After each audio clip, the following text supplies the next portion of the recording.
I think like one of the previous speakers, I also feel very happy to be here and speak with you. I've heard you speak. Actually, I think the first time I heard was listening to you in the dubbed version in Spanish with the bank BBVA, and it was very impactful. So it was about a year ago. A lot of the questions that I put in the chat have been answered, but one thing, and I've done similar types of programs in the Chicagoland area where I'm from, and one of the things unfortunately, the organization is recently closed, and one of the things I liked was that they also had an emotional component, and I'm curious, how does the happiness aspect tie to awareness of emotions in terms of identification without necessarily saying there's positive or negative?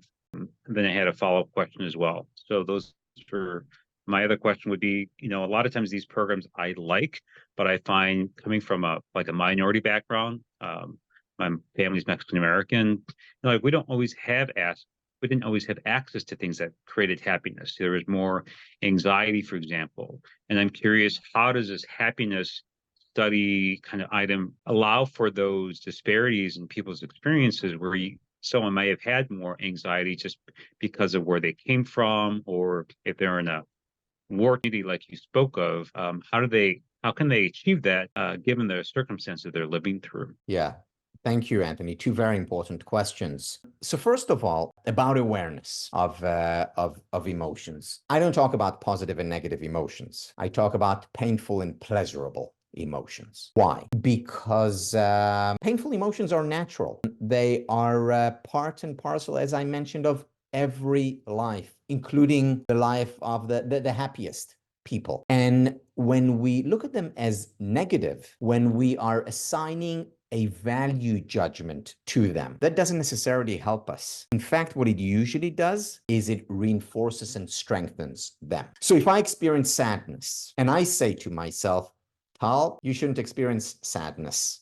You're the happiness professor. What happens? Immediately, the sadness that I experienced skyrockets. Or if I say to myself, Carl, don't experience envy. You should be better than that. Immediately, the envy that I experience, which is a natural human emotion, we all experience it at times, that immediately skyrockets. The paradox is that when I accept and embrace these painful emotions, they don't overstay their welcome. They leave just as they came. In the words of Carl Jung, the Swiss psychologist, what you resist persists. And accepting and embracing painful emotions, then we naturally deal with them, and they leave just as they came.